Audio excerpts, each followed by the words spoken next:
Is it I was time about yet? to say, I don't think it's mule or donkey time because I didn't hear a dog screaming about it. But there he Oh, comes that's in. yeah. That's Jess saying, wake up, Dad." Okay, Wake up, Jess, wake up. It's showtime. there you go. That's right. That's right. Hey, welcome everybody. My name's Dave. This is Steve Edwards. The day is October 10th, 2023. And if you have been to this program before, you know that I like to say we're only going to get one of them, so let's make it a good one. And we're doing everything we can to make that happen for you. Every week we get together to talk about mules and donkeys. Matter of fact, I think this might be the only program that happens every single week exclusively for 1 hour to talk mule and donkeys. There's no one else in the world that I know of that's doing it. So you are in a very, very special place, and we are glad that you are here. If this is the first time you're ever hanging out with us, I do want to say welcome. Just to get you acquainted with what we do, there's really only three things that you need to be aware of. Number one, we want to know that you are here watching. So you're going to see folks right now in the comment section, whether on Facebook or YouTube, you're going to see them putting in their name, where they're watching from, and what the weather is like. And that's what we want for you too. We want to know that you're here hanging out with us. So in the comments section, go ahead, put your name, where you're watching from, and what the weather is like. And it would be great to say hello to you. The second thing we ask is that you help us with this program by asking any and every mule or donkey question that you got. So it doesn't matter what you're working on. Doesn't matter how many years old you are doing this, how many years young you are doing this. Doesn't matter if you find yourself banging your head up against the wall or if everything's going smooth, but maybe there's one thing you want to work out. We want to hear whatever questions you have for two reasons. Number one, we want owning a mule or a donkey or riding a mule or donkey to be rewarding for you. But number two, folks are going to come along and they're going to watch this episode in the future. And they're going to have the same question that you've got today. So if you don't ask your question, they're not going to get the answer. So we're going to try to hit two birds, one stone, answer your question and their question coming up in the future. So any and every mule or donkey question that you got, go ahead and put that in the comment section and we will be excited to get that answered for you. The third thing that we ask is that you go ahead and share the broadcast. Let friends and family know that, hey, there's this thing happening and it's every Tuesday and it's free. That's right. I said it. It's free. You don't got to pay nothing to be here. All you got to do is show up. So share it on YouTube or Facebook. There are share buttons, like buttons, subscribe buttons, the whole nine yards. Go ahead, use those, share it with friends or family. Or if you're on Facebook, you could just tag friend or family member in the comment section and that would be great. Steve, what have you been up to since last week? Been fixing things up around here. Just got back, from Shelbyville on Monday, and then kind of been organizing some things, getting ready for my trip on Thursday, and then I don't know, I got just a teeny bit more packing to do, and then that'll be it. All right. Well, let's get through some questions here so you can knock one more thing off your list before the big trip. First question of the day comes from Irene. Irene says, "New mule, which I have ridden before our purchase, puts her tongue over any bit we put in her mouth. She didn't do this before. What would you say to Irene?" Hi, Irene. She's basically saying, "Hey, what are you doing putting this horse bit in my mouth?" And I always get a kick out of folks, and this is the prime example. They think once they've done something a couple times, that's the end of it. They'll do it good from then on. Well, that's not always true, especially when we make them uncomfortable. And when we make them uncomfortable, they're going to find a way to be comfortable, And we, as the herd leader, i.e. the human, i.e. the predator person, we need to make that prey animal comfortable. And how do we do it? Number one, what do we do? Make sure the teeth are floated and balanced. I was just talking with Karen Reeves in Oregon. She does a great job of showing mules and even in open class shows against horses and wins a lot. And she does good. Now, she was on her mule, which has been just near perfect going all the way through. And she showed this mule she's been in the mountains, all kinds of stuff. All right. Now, she's going down the trail, and all of a sudden, the mule goes to bucking. Now, this mule has never bucked before. But let me tell you, folks, and I know a lot of you heard this over and over again, all equine, mules, donkeys, horses, all buck. They all do. They have a reason for it the majority of the time, especially mules. They got a reason. A mule just don't buck just to buck. A donkey just don't buck just to buck. Now, disposition is really, really important. That's the number one thing, okay? But I want to go back to this. Let's go back. They all buck. So what happened? A bee stung her, and it made her scared, and she went to bucking. Now, what happens when they buck? Head goes down to the ground, back end comes up, and it goes like this, and that's why you get thrown off of your mule, because you're not laying back and grabbing your night latch. I have a night latch on every single saddle. Yep. And so let's go on back. She got bucked off. She got a broken arm, and she's healing very, very fast right now. So one of the things I asked her, when have you had your teeth loaded? And she said 2 years ago. I said, don't do that. Every single year, get the teeth loaded. You see, folks, they grind their feed. They don't chew their feed. They grind it. And because they grind it, they get little points on their teeth. And when they get little points, they hang up. When the head goes down, the back then kind of rounds out really big, and they go to bucking. But what's happened was the teeth were getting hung up because of those points. How did she know this? She took him to the veterinarian. Veterinarian says, here, let me show you. She had the mouth wide open with a spectrum on it. Shove your hand in there, you can feel the sharp points. Folks, every year, I say in the spring, get your teeth loaded, and then a couple weeks later, get them wormed. And now you're good. Okay, you got the idea? When they go down, you got the upper and the lower shelf of your head. And when they go down, the upper or the lower part of the hoof goes out. It goes out. So it changes. It goes from here to here. And when it does, them teeth hang up, and it makes them that much more uncomfortable. So let's go back to the question. Your mule's getting a tongue over top of the bit. It's telling you you got the bit in the mouth too high. Okay? Now, I'm riding a mule, and I've been riding this mule, been driving me crazy. This was 25 years ago. And I had 2 or 3 guys helping me train and stuff. We had mules all over the place. I always loosen up the bridle and take it off. I always put the bridle on loose. I never put it on pre-adjusted. Why? Because the bars of the mouth start getting tender just from the weight of the bit. Not that it's at the incorrect bit, but it starts getting tender because of the bit banging on it. So what happens is we put on a pre-adjusted bit from the time last we drove, and we pull it up over top of the ear. What happens? He throws his head.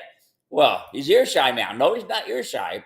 What happened was that bit went against the bars of the mouth and banged on it. See, so that bit went on the edge of the bars of the mouth and banged on it, made it uncomfortable, so the mule throwed his head to keep you from pulling on the bridle. Where if you would have put the bridle, put the bridle on loose and then adjusted it up, then it would be perfect. Now let's go back. How do we know where the bit is comfortable in the mouth? We start out with a snaffle bit. Now I use my Mule Rider's martingale. Comes complete with a bridle and bit, reins, and a how-to video. That's one thing you all know about me. I've got a how-to video. I don't just sell you a bit. How-to video. All right, now, why a snaffle bit? Snaffle bit is lighter, and a snaffle bit does two things. Builds a foundation, corrects a problem. So for 6 months, on an average, training 4 to 6 hours a week, you're going to be riding in this Mule Riders martingale for 6 months. Not just in the round pen, not just in a bigger riding arena, but on the side of a mountain, working, punching cows, hunting, whatever you do. All right? And that snaffle bit, it builds the foundations over a 6 month time frame. In 3 months, you can add the finish bit, which is my trail rider bit, and by the end of the 6 months, you'll wean off of the martingale and you'll be in the finished bit. Now let's go back. If you have a John Mule, he has a canine. Here are the teeth right here. Here's the front teeth. This little tooth right here sticks up. That is a canine. You don't take that away. That's what John Mules do.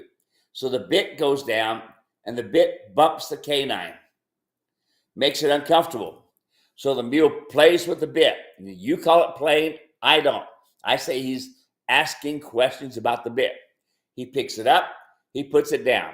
He picks it up. He puts it down. And pretty soon he picks it up and holds it where he likes it. Now, you make note of that day.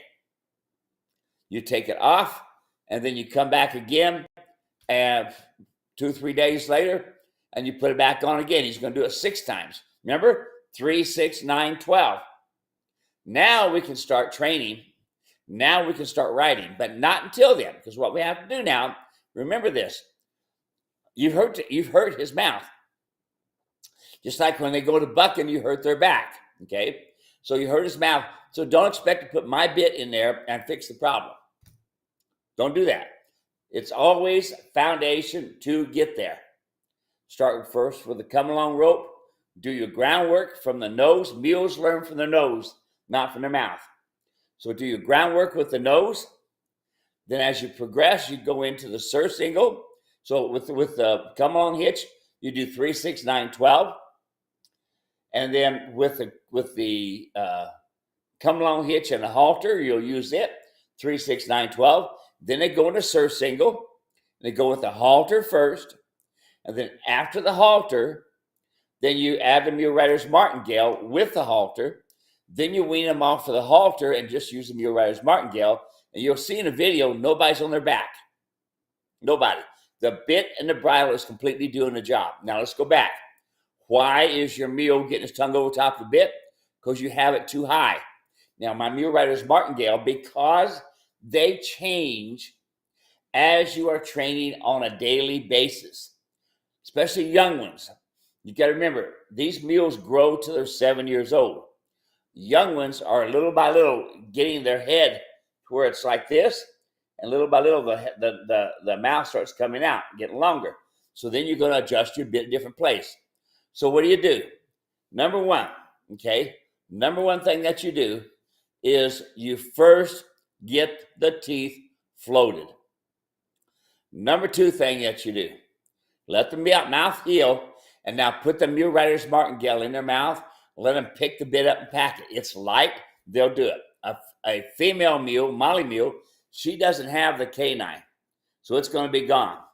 So now the bit comes down, and it bumps the bars, corners of the mouth, and catches the tongue. Here's the thing with that bit. Don't pre-adjust it. Don't put it on pre-adjusted. Because see, what's happened is that's where the majority of these animals have ear shy problems, is because the bit was put too high in the mouth. And I'll also get this in your mind, folks. If the mule is 10 years old and he's getting a tongue over top of the bit, that means he's had at least 8 years getting his tongue in the wrong places. Don't expect this thing to be fixed overnight. Don't expect that. Okay? Expect this. Expect this. Expect it to be time. It's going to take time. And if you take your time, it'll work. If you don't take your time, you're going to have a problem. So number 1, get the teeth floated. Number two, let them pack the bit. They'll get to where they'll pick it up and hold it. When they get to pick it up and hold it, don't touch it. Don't adjust it. The only time you adjust a bit is when you put in a trail rider bit and you put it on loose, just like you do any other bit. Put it on loose, let it hang down, bumping the teeth. They'll pick it up and pack it. Then that bit, you will adjust to that spot, but not the Mule Rider's martingale, not that snaffle bit. Awesome. Great question. Thanks for starting us off. Steve, real quick, a little housekeeping. I got the message about the hoof picture, but the hoof picture didn't come through. Send that to me real quick while I say hello to the other folks who are watching us. I want to say hello to Jane from sunny Florida. Jim is watching from Western Maryland, 52 degrees. Dave O'Brien is watching from East Texas, 80 degrees and beautiful. Twin Mules. Hey, speaking of Twin Mules, we'll talk about that today. Hello from Cheryl in North Carolina. Gorgeous evening, 75 degrees, sitting on my back deck watching the sun going down. Judy is watching from Gazelle, California. Breezy, partly cloudy showers. Super Skeeter is watching. Hi, Dave and Steve. Hi from up the road, Steve. Chino Valley. Sunny and 80 up here. Love your show. Thank you so much, Super Skeeter. Marcia is watching from Virginia. Cool but sunny today. Going down to 35 degrees tonight. That is getting cool. Lori Anderson. Lori is watching from Aguilar, Colorado. 69 degrees. Partly cloudy. Looks like rain. Hannah is watching from Florida, 82 degrees. She says it's gorgeous and God bless America. CA is watching from Tullahoma, Tennessee. Now, how far is Tullahoma, Tennessee from Shelbyville? Because CA, you could have been out there at the American Mule and Bluegrass Festival meeting up with Steve if Tullahoma is close enough. So, hey, if you have not put your questions in the comment section, now is the time to do it. The next question we got here, Steve, you ready?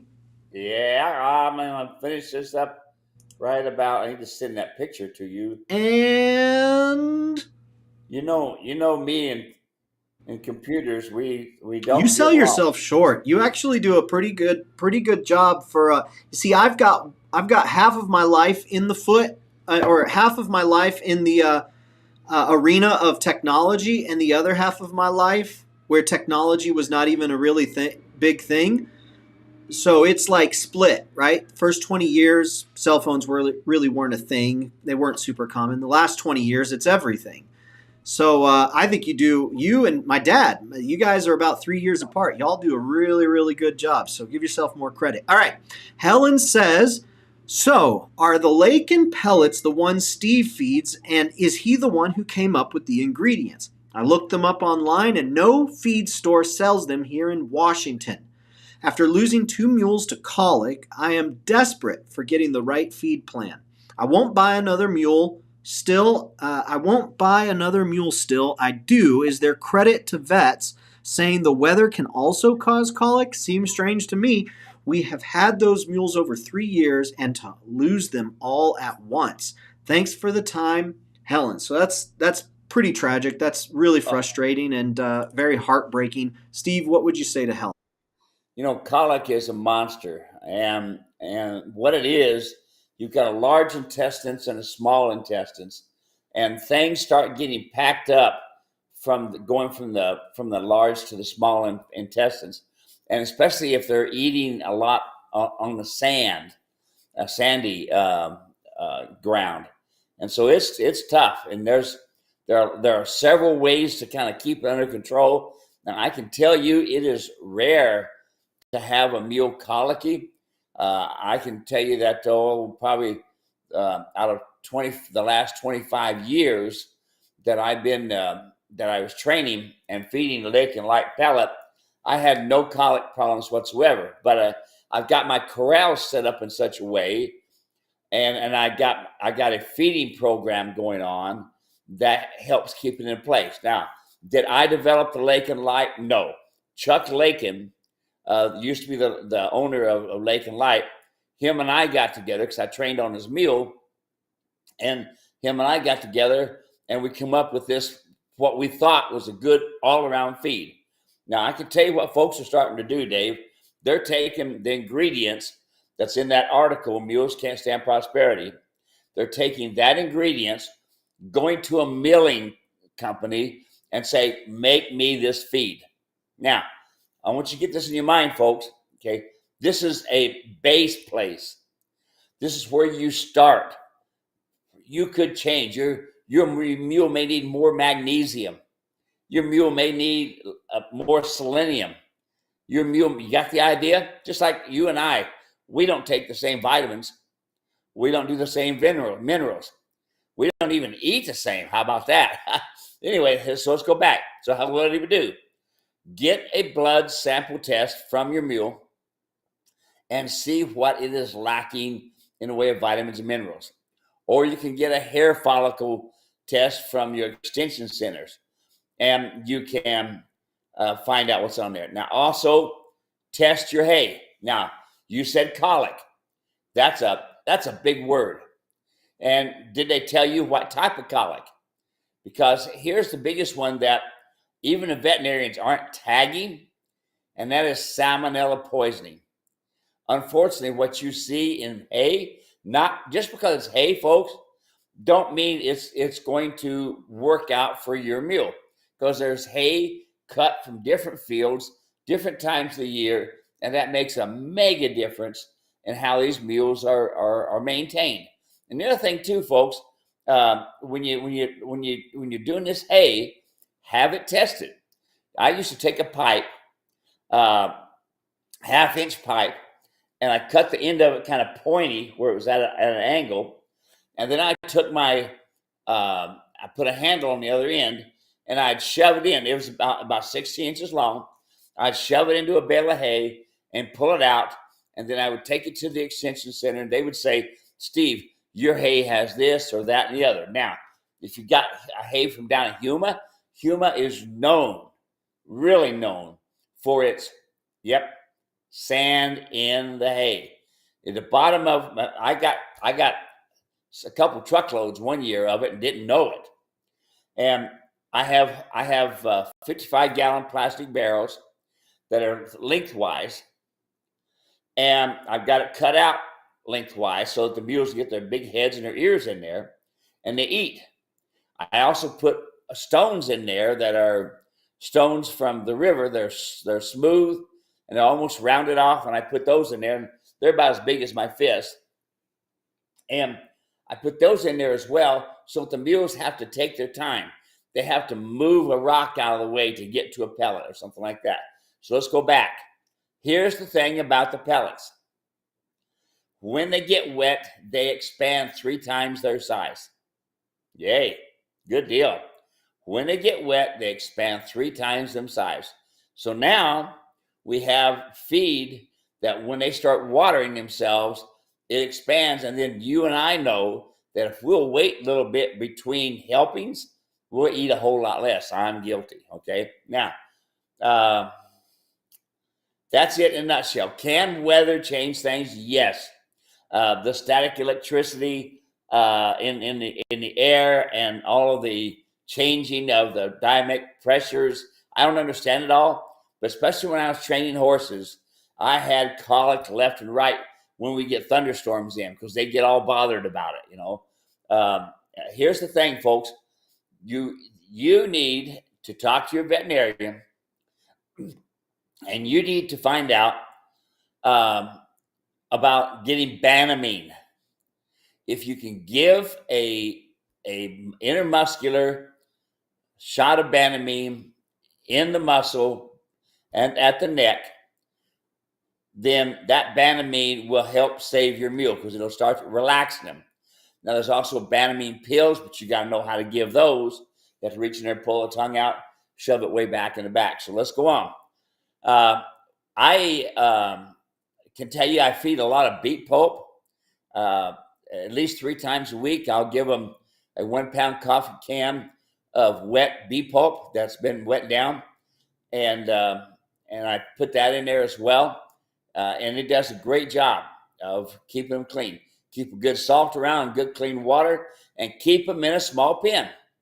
I'm going to really be harping on that today, and I'm going to show you why here shortly.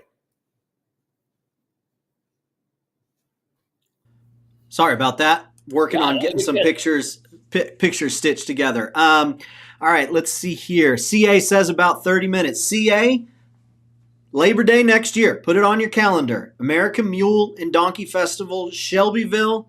This last year, tickets were free. They were doing donations. We ought to get in touch with Marty and see if they have a grand total. That'd be real cool to hear. They do donations, and it goes to the veterans, and lots of things to support veterans, to love on them, care for them, provide for them, and so very cool. Daryl is watching. Daryl and Bobby Joe in Birmingham, Alabama. Cloudy and 82 degrees. Let's see here. Super Skeeter says, man, that's a big cup there, Dave. What's in there? Come along coffee, folks. I'm glad you I got like the something ask. out. I'm a lightweight, though. I like the ask. The tell and demand is a bit much for me, but I'll drink it. I've got 3 children. I have no choice. Jane is watching, says, I have a bad hoof problem. Mule's outer wall is peeling back. I have him on supplement for hooves and have been leaving him on a dry lot overnight, so no pasture till about 12 noon to 6, so grass is dry. Suggestions, please. Steve, do you want to go to the picture first, or do you want to talk about this and then go to the Yeah, picture? we'll go ahead and go to that picture. You see this, folks? You see that great big crack on the top of that? And you see how the rest of the hoof is all deformed? Now, I'm gonna try to get some more pictures, but again, I want to reemphasize this, folks. You put these mules out in a pasture or out in a big dry lot, you cannot keep track of their health. You can't do it. And it is imperative, just like this hoof right here. He knew that and he's good at taking care of these animals, but things kind of got out of hand. He kind of got busy and this sort of thing. And next thing you know, he sees his mule tripping. And I think that's the way the story goes. Maybe who he's watching now could say something. But he had an abscess in this mule's foot. And I said, did they pat it? And did they put yokum in it with pine tar and linseed oil? He said, no, they didn't pat it. They just said, let him run. Problem is the bacteria gets built up, folks. And that bacteria goes up through the hoof wall and it goes right at the crack. We call it a gravel is one name. So now we got a mule here and he says, well, I've been riding him. He's been doing okay. No, folks. You understand. Mules brace into pain. You may think they're doing okay. They are not. Okay.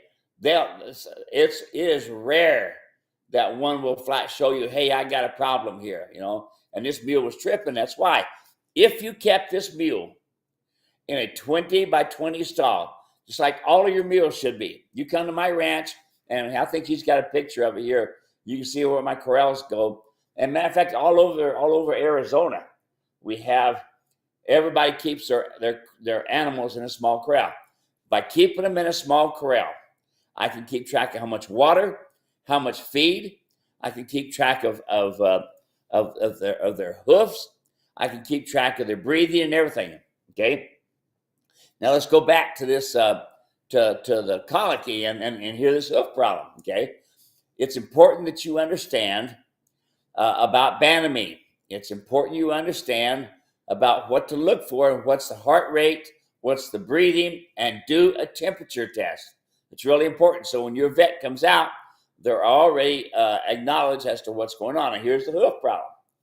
If this mule would have been in a small 20 by 20 pen, we could have kept track of it. We could have kept it clean. Yes, I know it's hard to do that. I know you folks, just like this gentleman here with this mule. I started helping him 7 years ago. This is his first mule right here. And now he's crippled up. And this is important, folks. Don't put your mules out there in the pasture. They don't need it. Take care of them. Put them in a small pen. Give them a shade. Keep them up out of the mud. The way my corrals are built is they've got about 3 inches or so that they feed in of granite. And they walk up and down there and they feed right there. And that's on 10 foot.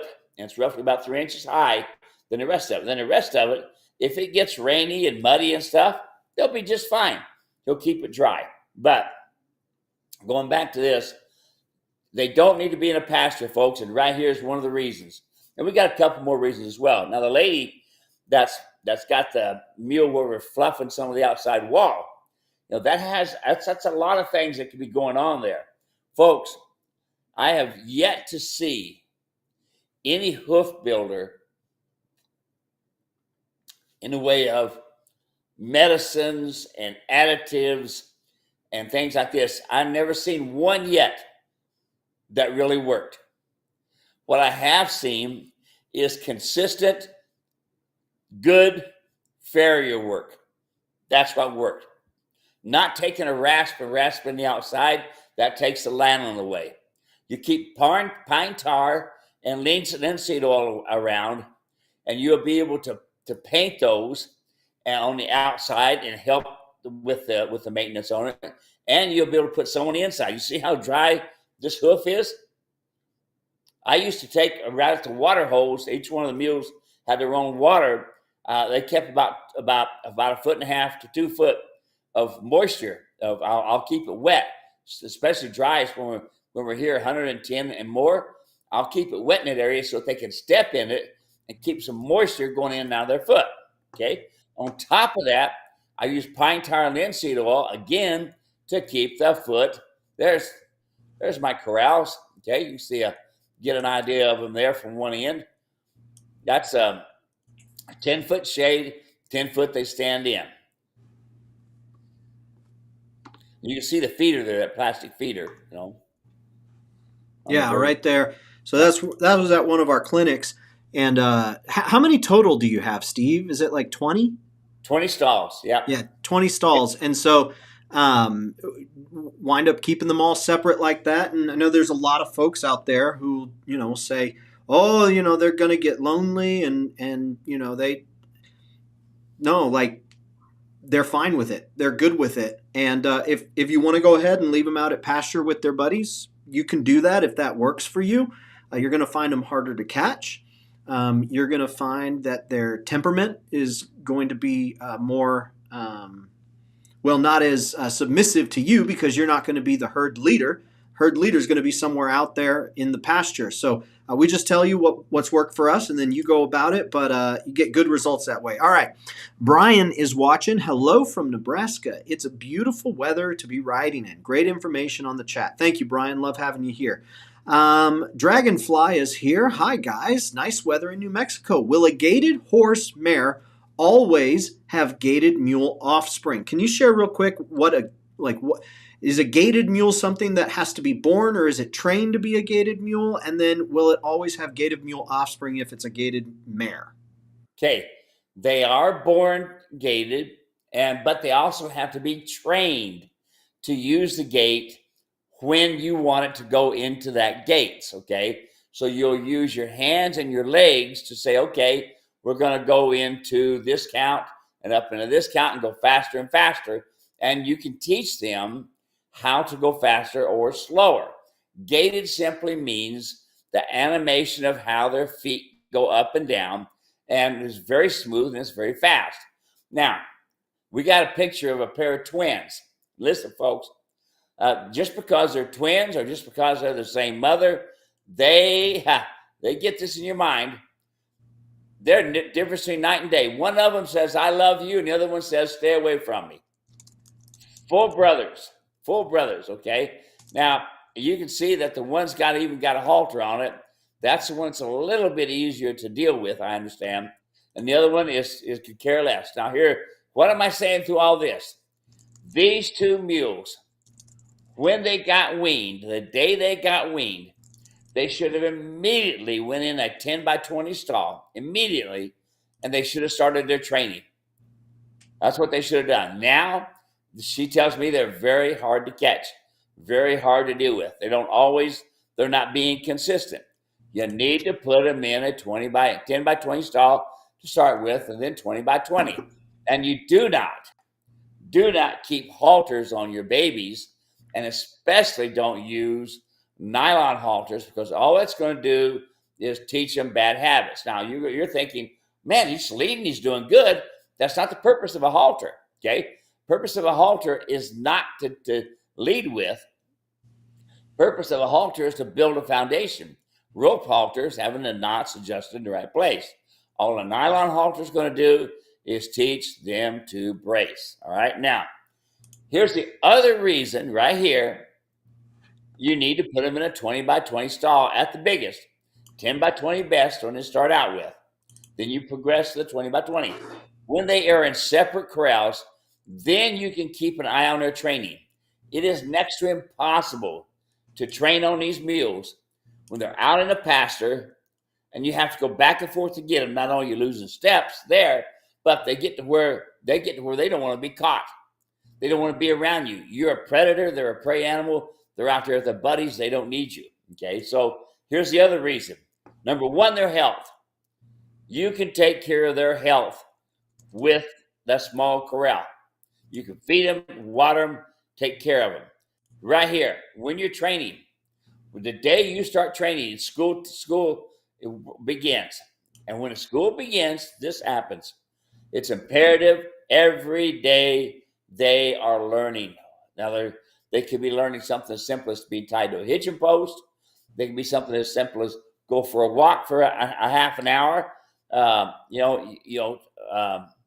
to 6 hours a week is a lot of training, especially for these babies. So these babies right here, they should not be in a big old pasture or an arena. They should be in a small corral so you can start maintaining them. Otherwise, here's the end result. She'll tell you she's having a hard time catching them. You can't do vet work on them. You can't keep an eye on their feed. And by the way, she's getting ready to have them gelded, which is good. With me, folks, the quicker their testicles come down, the quicker I'm going to castrate them. It's imperative. That makes a far superior gelding by castrating them as young as possible. It makes a lot better animal. There's nothing meaner and nastier than a mule that has not been gelded, that is a stud. They cannot reproduce. They are missing a chromosome, and that's why they can't reproduce. All right. Let's see here. Next question. This one came in from Andrea, and she was watching this video here, Steve. Let me bring it up.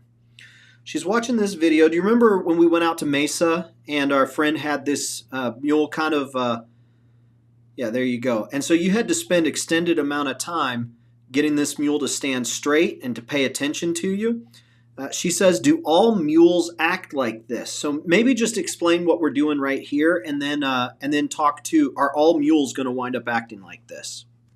Okay, so what I'm trying to do here is this mule has learned to put people on ignore. It's not the mule's fault. It's the people's fault. Nobody took the time to tell that mule he's not allowed to look to the right or to the left. He's not allowed to move. Okay, he is to only pay attention to me or the handler. So this mule has learned to get in your space, like right here. See this? The mule wants to get in my space and push me around. That's what the mule wants to do. And you see, you're thinking, oh, that's no big deal. Oh, no, it is a big deal. Because you're on the side of a mountain and you got to have someone pass you and you don't know how to teach your mule's feet to stand still. Or you're trying to get on and off and you don't teach your mule to stand still and quiet, you're going to run into problems. The very first thing I do is teach one to keep your feet still. You keep your feet still and I won't bump your nose. Mules learn from their nose. Learn from their nose. So see, I'm building little by little. I'm not getting it right off the bat. I'm getting small little areas. Small little times. I'm looking for the small times. And there, see the mule again, put me up north. Now, picture this. You're on a trail and you're trying to wait for somebody and your mule won't stand still like this mule here. It makes you nervous. You could even get thrown and hurt. There. Now we got some still. Now we got some quiet. So see, it is imperative, folks. You teach your mule to stand still and quiet. That's what you got to do. That's your very first thing, you see. There you go. See, he nudges you, he hits you with his head. See what it says there? Yeah, that's what happens. They have no respect for you, folks. Do all mules do this? No. Mainly the spoiled ones. Mainly the ones that you allow to come into your space. Never allowed. They're never allowed to come into your space. Never. So see, I finally got it. It took me, maybe 5 minutes, Dave, 10 minutes, something like that. I finally got it in a small way. I'll readjust things, and we'll move to another spot. Okay, don't think you're finished. You got to do these things in 3, 6, 9, 12. 3 today, 6 the next time you train, 9 the next time you train, 12. And you see that? We're starting to get it. But it does take time. Is your arm going to get sore? Yes. But if you don't fix it, you're going to have problems on the trail. So, Steve, YouTube doesn't show it anymore, but this particular video used to have one of the most dislikes. Like, they give a dislike. They can do a like or a dislike. Folks would watch this and they'd be thinking, oh, that's abuse. They'd be thinking that and be like, I wouldn't want him working with my mule.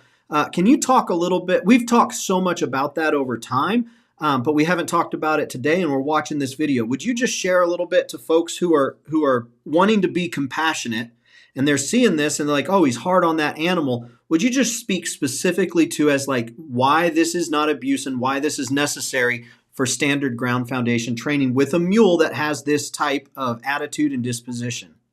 Okay, so you've heard me say the words ask, tell, demand, comfortable, uncomfortable. A lead mare, if you don't stand still and if you don't do what you're told by her, she will bite you, she will kick you, she will run you off. She'll pin her ears, she asks for them not to come any closer. Then she goes from pinning her ears to pinning her ears and swishing the tail, okay? And then she goes from pinning her ears, swishing her tail, to spins and kicks them. You and I can't stand a kick. So this little bumping on the nose don't mean nothing. But you all see the difference? Look, I'm leading this mule in the matter of minutes, just with the lead rope. I am not pulling up on it. Notice the mule starting to stand quiet. Notice the mule starting to be respectful. There's nothing wrong with what I've done here. I learned to train the mule from its nose. And as you can see, here's the end result, folks. Here's the end result. In a matter of just a few minutes. What's it been, Dave? 5, 10 minutes? And not even that. This mule is now standing still and quiet. So is it abuse? No. You know what's abuse to me? You putting a nylon halter and letting that mule pull you and drag you. That's abuse. You overfeeding your mule. That's abuse. You turn him out in a pasture, smorgasbord. That's abuse. Okay? You don't trim them and keep up their feet. That's abuse. This right here is keeping you from getting hurt. Because you're on the mountain, you're riding in the trail. You know what it's like to a lot of you folks. You pick them up, you try to go around in a circle, go around in a circle, go around in a circle. But you're not getting anywhere. You're still doing it 15 years later. Here, look, in a matter of minutes, I got it. You know? Yeah, I mean, if we go back to the beginning,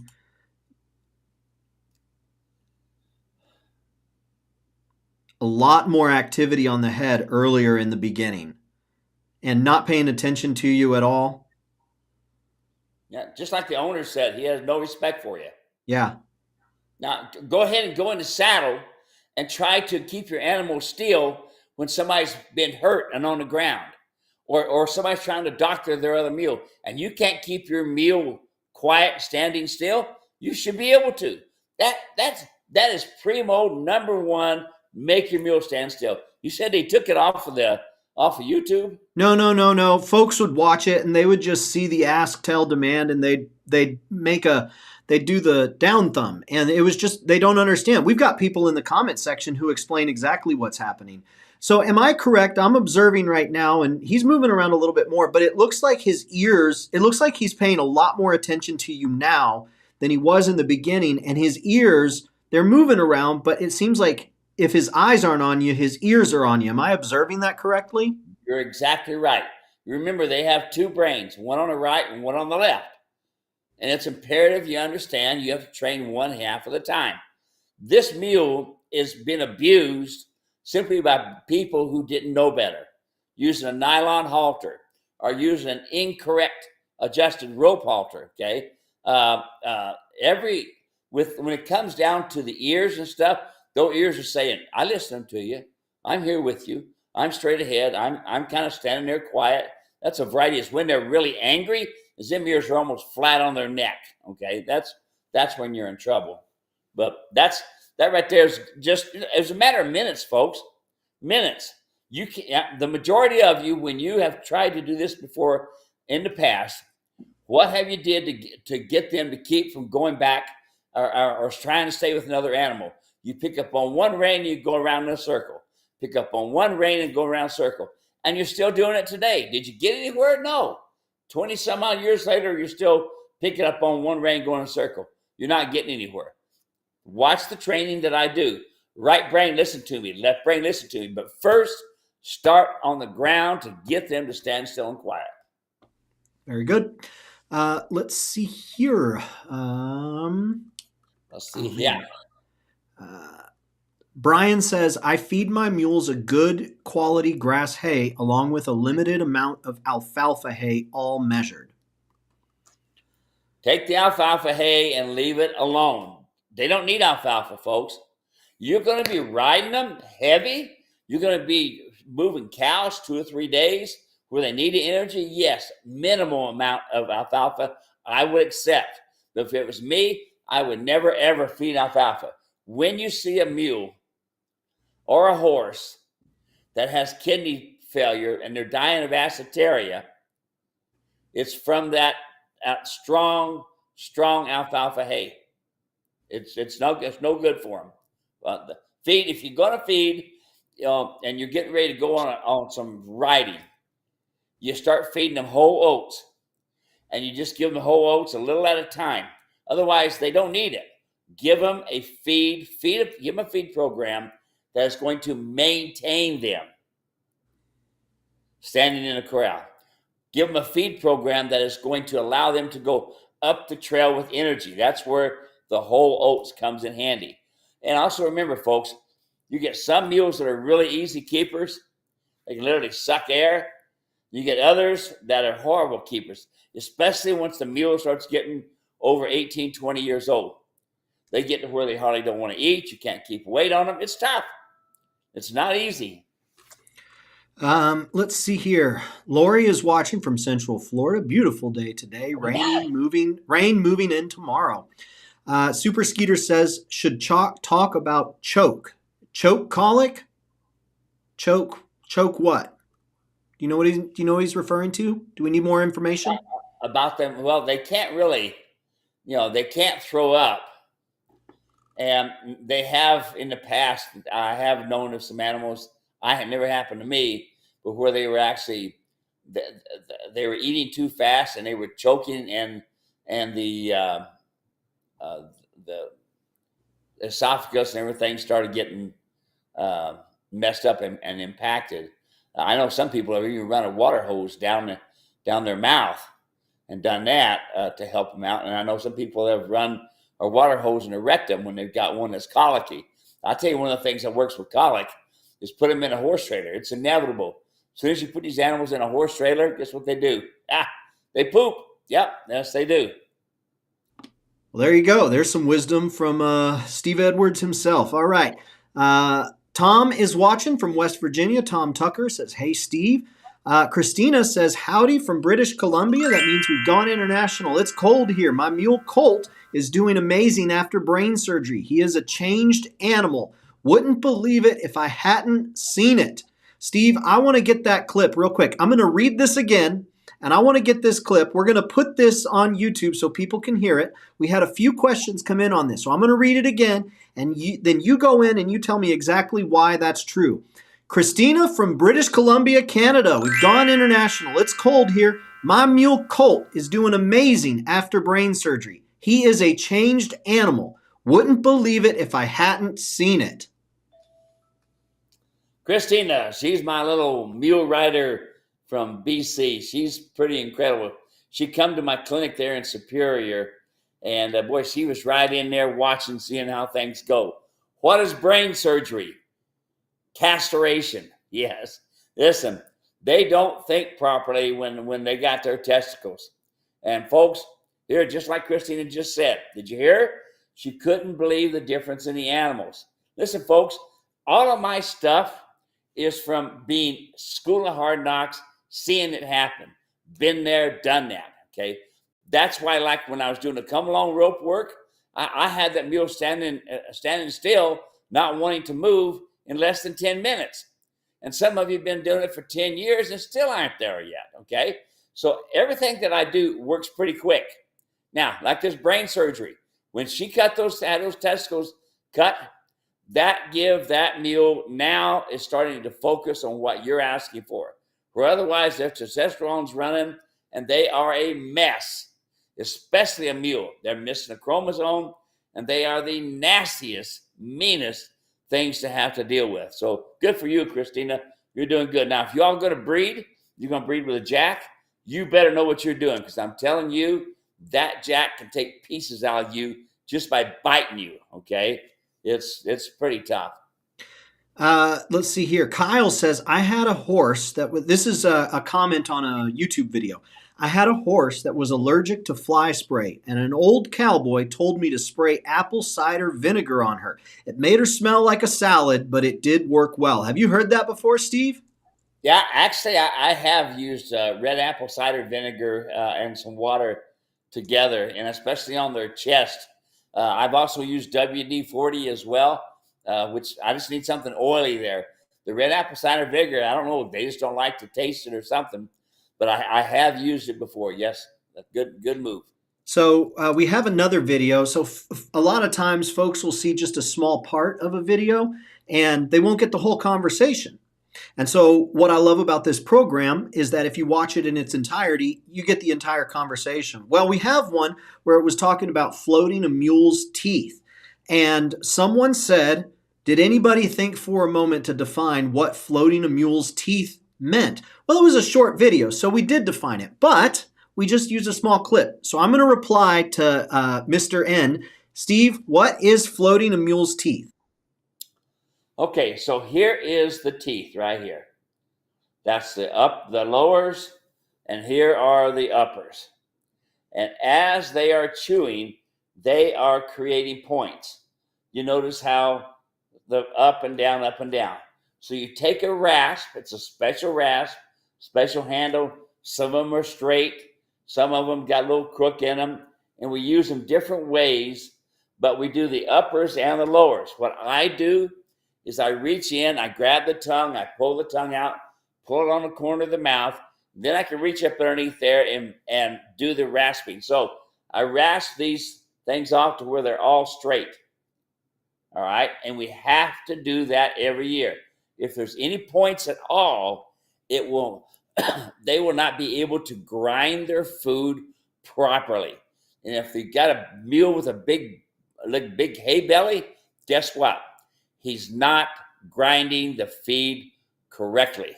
That's what's happening. So what's happening? You're abusing your mule. I'm not abusing a mule with that come along rope, and I think a lot of you agree with me. But listen, these mules have to look to us, just like that crack in that foot. This guy's been 7 years with a mule.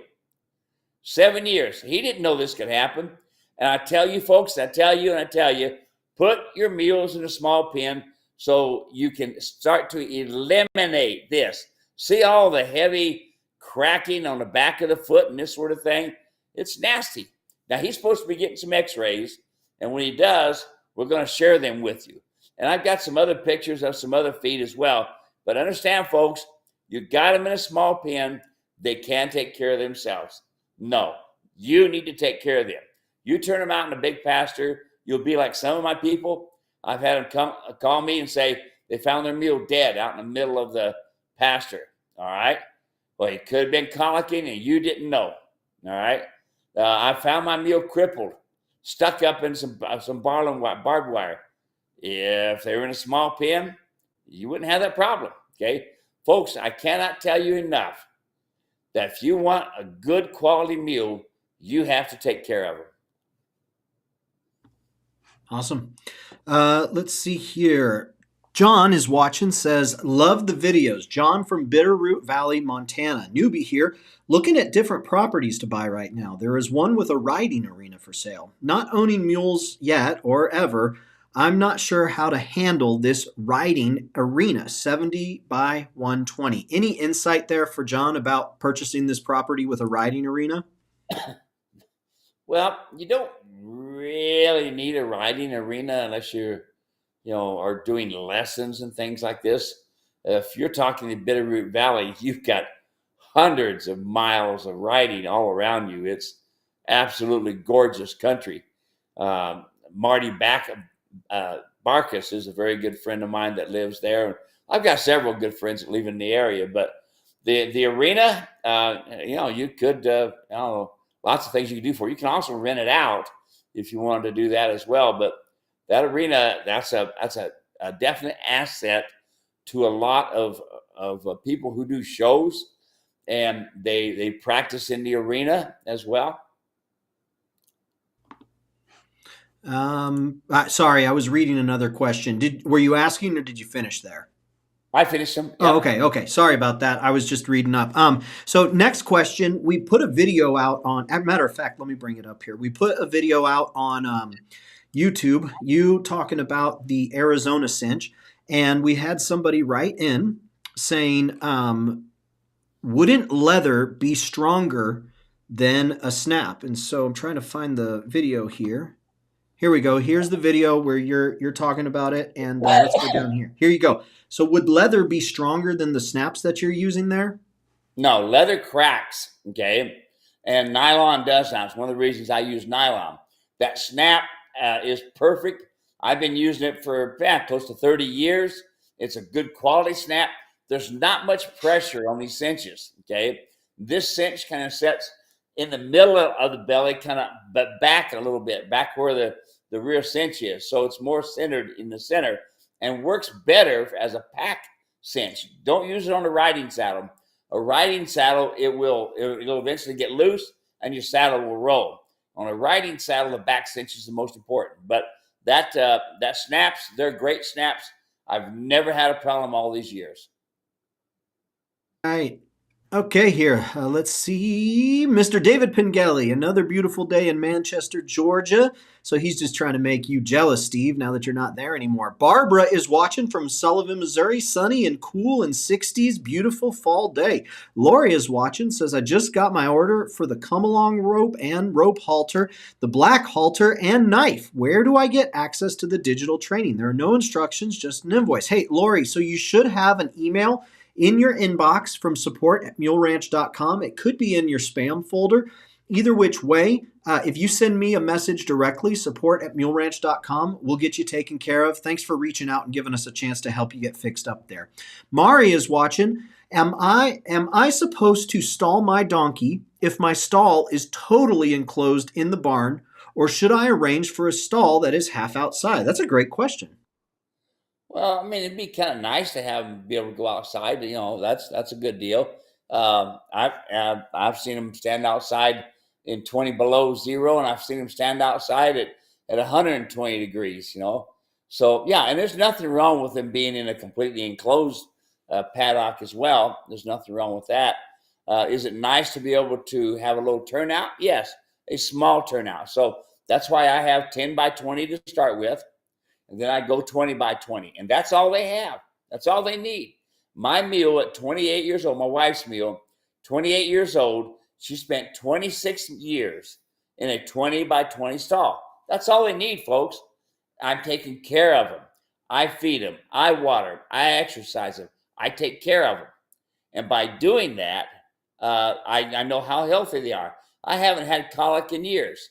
And salmonella poisoning is really heavy. The lady with the two mules up in Washington, she just had them die. She lost them both. Yeah, salmon. They say colic, but that colic's a big word. There's several things that can cause this colic situation. All right. Mr. Bill Rose is sharing to Mules of Ohio and Mules of Indiana, 62 and sunny with frost in the forecast. Twin Mules says, I'm excited for my boy's brain surgery tomorrow. And just for all those who tuned in right now, we're talking about mules. So there you go. Jerry is watching. Jerry, what's that? And castration. Brain surgery is it's kind of a nickname for castration. There you go. The two boys are going to get castrated. Jerry is watching from Indiana, high 60 and the low 38. Always enjoy the conversation. Well, we enjoy bringing it to you, Jerry. Thank you. Bill says cider vinegar is great for fly control. Super Skeeter says diesel fuel works great for flies, but probably not good for the mule. Richard is watching. Hey, good afternoon, Chaplain Steve and Chaplain Dave. It's Captain Richard Matthews. It's good to have you here. For those who don't know, Steve is a volunteer firefighter for the town of Queen Valley. And if you ever hear bloop, bloop, bloop, bloop, bloop, bloop, bloop, bloop, it means that Steve has got a call that he needs to go on. And usually he's got it turned down during the call, but Steve is a volunteer firefighter. And so the good Captain Richard Matthews is the captain. Matt is watching. How many miles of mountain terrain riding can you do between watering your mules on a pack trip? You know, that depends a lot, folks. A lot of people say, well, my mule don't drink much water. Well, that's one of the biggest problems. About the fourth biggest problem that people don't understand is these mules can dehydrate. And when you start seeing them sweat along the bottom of their ears, that's their thermostat. They're starting to say, I got a problem here.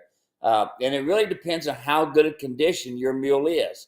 I have rode 5, 6, 7 hours without them touching any water at all. And they do good. But this is what I do, folks. When I'm getting ready to go on a trip, I'm going to jump my mules in a trailer. I get electrolytes and I start giving them electrolytes a week before I put them in the trailer to go haul them off. Okay. Now this is a long haul. I'm talking about 6 to 8 hours with a long haul. And I never take them out. Never, never, never. It can be a big problem. So if you give them electrolytes, and then just before you jump them in a trailer, take a tube and put it in the corner of their mouth and give them a few cc's of electrolytes, they will come out of that trailer looking for water. So try to give them off from water right off the bat. Anytime you come to a creek, always allow them to take their time. You'll find them. You'll watch them. They'll put their nose down. They'll get a little bit. They'll look up. They'll taste it a little bit, and they'll look around.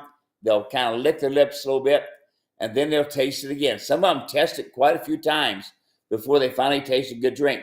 They're when it comes down to water, I've seen a lot of mules die of dehydration, quote, colic, there at Bishop, simply because they just come from a lot of miles and they didn't give them electrolytes, so they'd be looking for the feed, looking for the water. I mean, you want to give them electrolytes so that they're looking for water. It encourages them to get water, and that's really, really important. And another thing you might want to suggest you might do is when you go and you're camping to a place, never put the hose into the bucket of water. Hold it back. Let the water go into it, because you can take the bacteria from one bucket with that. You may have a mule that has got some kind of bacterial infection. It's in the water. It gets on the hose. Then you go to a next water bucket and you shove it in there. You just took the bacteria from A to B. And a lot of this stuff is waterborne, folks. In other words, where you have to touch it to get it. That's why, what's it been, 7, 8 years ago, maybe longer, so many equine places were shut down because of an encephalitis. And so you really want to be careful when you're going into areas. Anytime you get a chance to visit with your vet and let him suggest to you Banamide, some other things, you need a good health kit and you need a thermometer to be able to do their temperatures. All right, let's see here. We got 2 more questions. You have time for 2 more questions, Steve? Oh, we're good. We're going. All right. Let's see. Bill says tonsillectomy. I've heard it called along with brain surgery.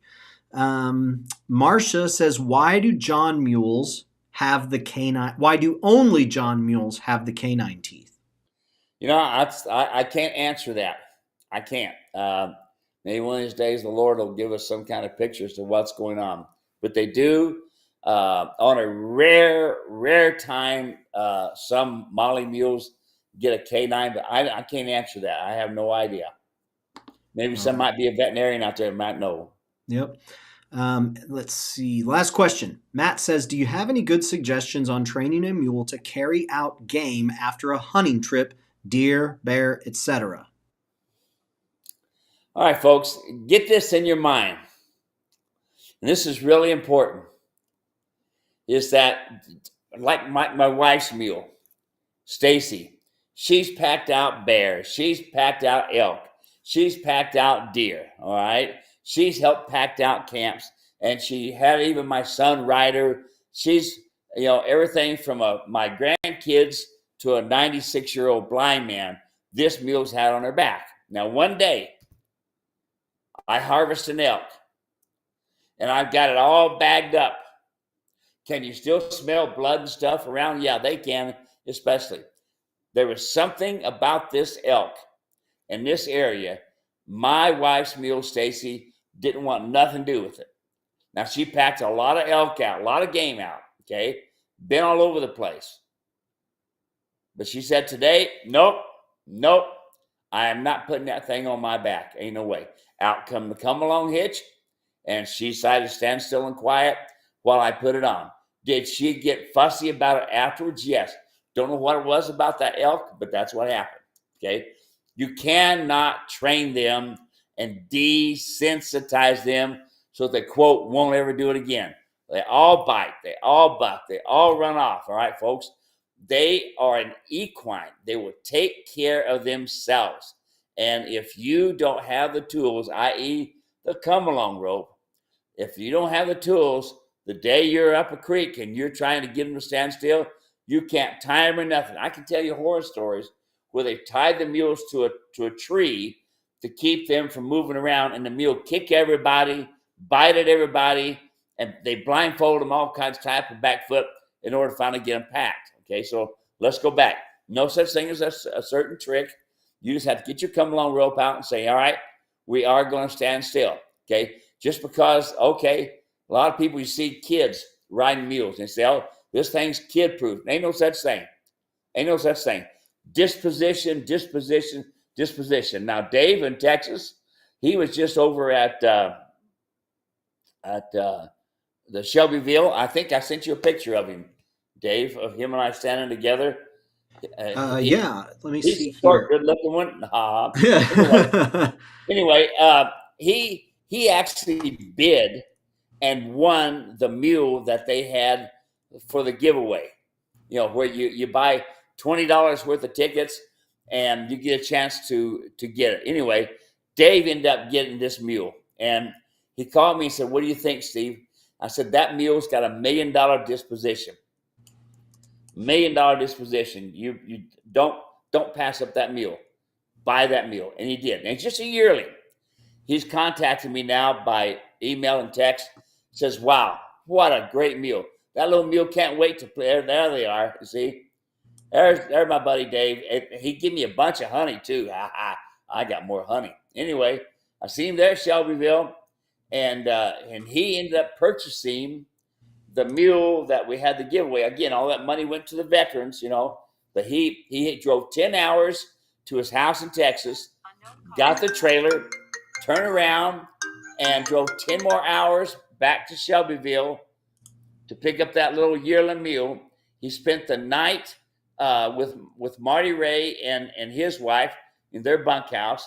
Next morning he came back, said he next day he went back to Texas. So he actually ended up putting almost 40 hours of driving time going back and forth. But he said, Steve, the disposition on this little mule is worth it. And look, folks, a lot of people say, oh, this mule is well trained. It did this, that, and the other. No, this mule has a good disposition, a willing disposition. A willing disposition is your number one thing, especially if you're a novice, because it makes you look really good when this mule does whatever you ask. Those mules are rare. Those mules are worth trillions of dollars as far as I'm concerned, because they're great. But look, folks, look at here. The ice cream mule. This mule walks on this treadmill for 2 days in a row. Right there, he's singing, talking. And that treadmill goes to a dry shaft that goes over to another cog, which makes ice cream.